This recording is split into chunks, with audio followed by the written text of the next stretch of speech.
Step 5, navigating the scanner. So when you start to use the scanner, you will be taken into, when you turn the system on, you will actually be taken into the ARScan main menu. Whenever you're uploading or downloading from the scanner, you need to be at the main menu. The first thing we'll do is actually go through the inventory. So you either press 1 or click on inventory. It's a touch screen. The next thing that we're going to do is count your stocks. So this will be starting your stock tag. So again, you can either press on 1 or count stock. What you'll see here is an identifier for the file, because you can enter multiple stock tags before you upload back to the PC. So you might use this for a location or a bin number or something like that. If you don't want to actually do that, you just press enter and it will actually set it up the top as the count default, and it stores the file as the date and time. So we're all ready to start counting our stock. Now you can either scan, or if the barcode won't scan, then you can type in the number. So the first one we're going to do, we're just going to scan some of the barcodes that we printed earlier. And you can see that it's actually brought the barcode in as 120. It defaults to a quantity of 1, and it has the cooler filter large as the description. If you want to change the quantity, you can actually press 5 and then press enter. The scanner will go to sleep from time to time, and that's to conserve the battery to make sure that you can get through your whole stock take. If the scanner does go to sleep, you basically just press the scan button and it wakes straight back up in the space that you were in before. So we're going to press enter here, and then the scanner's actually ready for the next scan. In this case, we're actually going to just physically type in the item. So we're going to go 400, which is the barcode for the pottery crock. Press enter, comes up with the barcode, the pottery crock, and we're going to put a quantity in of 6. Then we press enter and it's ready for the next one. Once you've finished your counting of stock, you go back to the main menu, because we'll be ready to upload back to the PC by pressing escape. Then it goes to the inventory menu, and remember, to upload or download from the scanner, we must be at the main menu. So press escape again and you're back at the main menu. You'll always know that you're back at the main menu by pressing escape until it can go no further. The next thing we'll be doing is going back into inventory, and we're going to be going into the labels option. Again, it's an identifier, so you could do Bay 1 or the warehouse or that. For our purposes today, we're just going to press enter. Then we're going to say, okay, all the labels for the cooler filter need to be redone. So I'll actually scan that and say, I need 10 of those labels. And then it's ready for the next one. Alternatively, you could actually then enter the pottery crock again of 400 and say I want 3 of those. Then I might add something that I know is not on file. It'll say item is not on file, and it gives a different sound that you know you've made an error. You can touch on OK and it reverts back to ready for the next one. Once you've finished scanning all the labels that you need to reprint, you press escape again to get back to the main menu, and then you're ready to upload back into the PC. Going to go back into inventory and do an adjust inventory. Often people use this for wastage, or if they need to destroy some property that they no longer want to have as inventory. This time we're going to click on the show keyboard, and instead of typing on the hand scanner, you can actually just type on here and then press enter to accept. And now you can see the adjust inventory, and it's got the 4 6s instead of the default.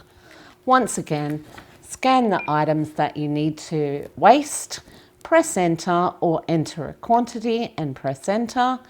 Once you've done your adjustments and finished that, press escape and escape again back to the main menu so that you're ready to upload the item adjustments.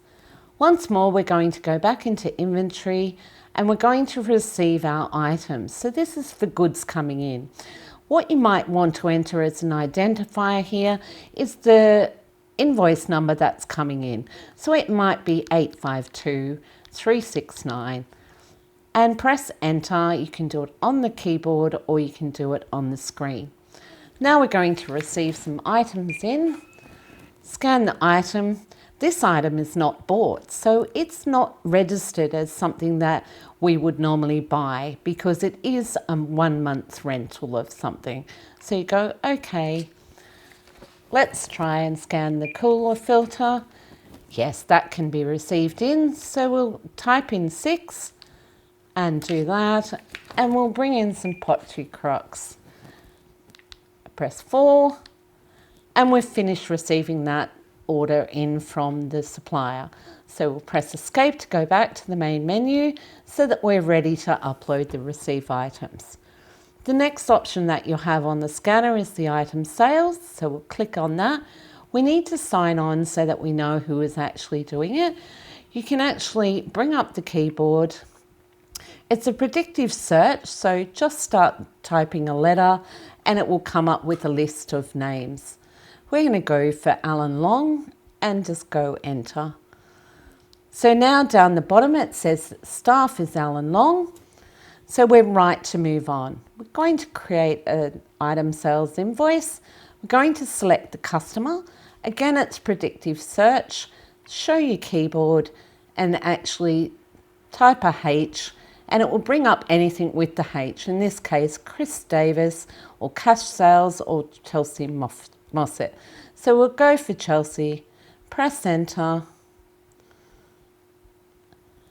and then we're right to go. So now we're going to scan what we're going to sell to Chelsea, and we're going to sell her 2 of those, and we're going to sell her 1 of those. We've finished now. That's the full sale. It's a total of $235.90. So we're going to take payment for that. And Chelsea's going to be paying by MasterCard.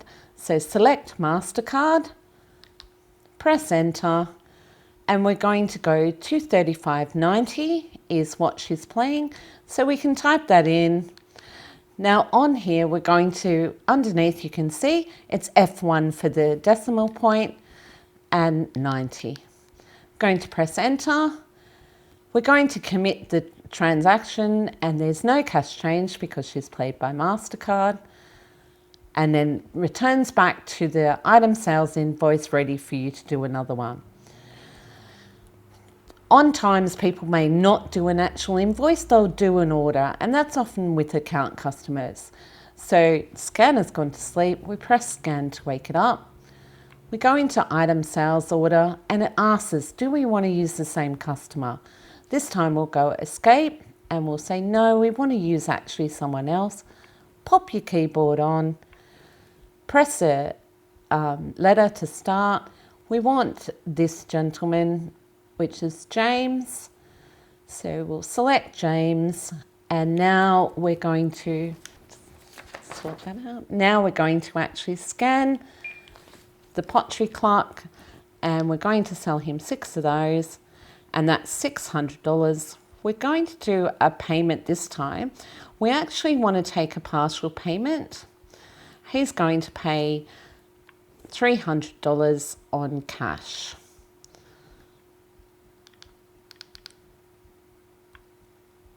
And we're going to commit that.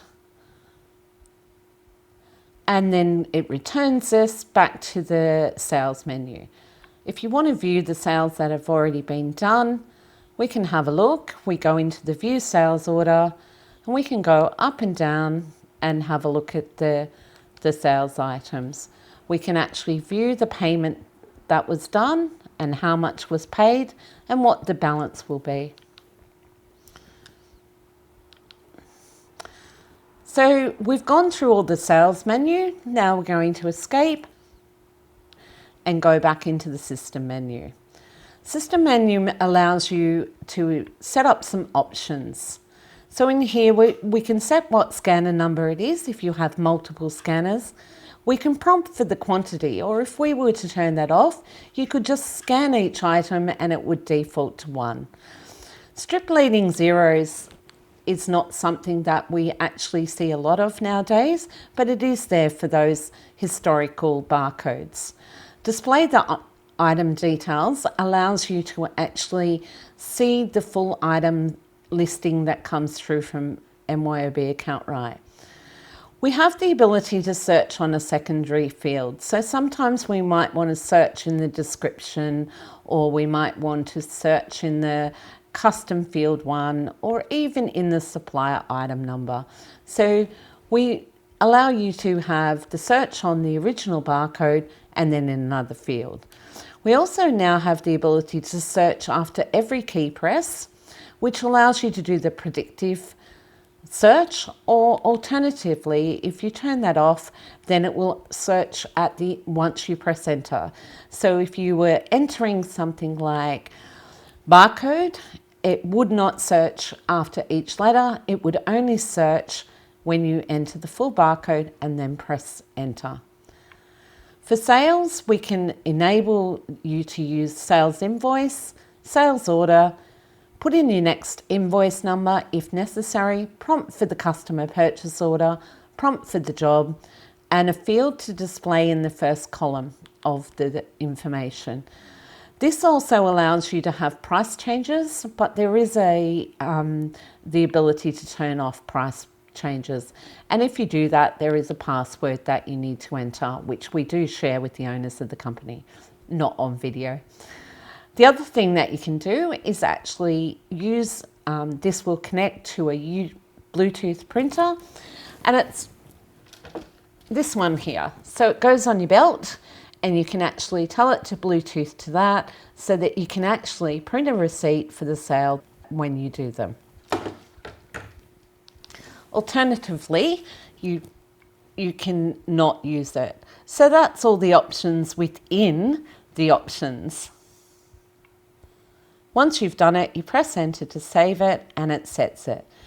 You can actually set the clock in the scanner. Delete all data.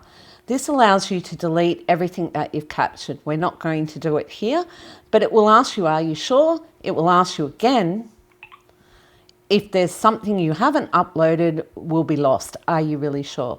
At the moment, we're just going to exit out of that because we are not sure that we want to do that. The last thing that's on the system menu is the About, and that will tell you what version of ARScan is running on the scanner so that you can be sure. It also gives you the serial number, and it gives us the firmware version just in case down the track we need to update the firmware, and we know that our systems will run on the firmware for the version that you're using. And that's all we have. As I said before, make sure whenever you're uploading information from the scanner back to the PC, or from the PC to the scanner, that you are on the main menu. Thank you.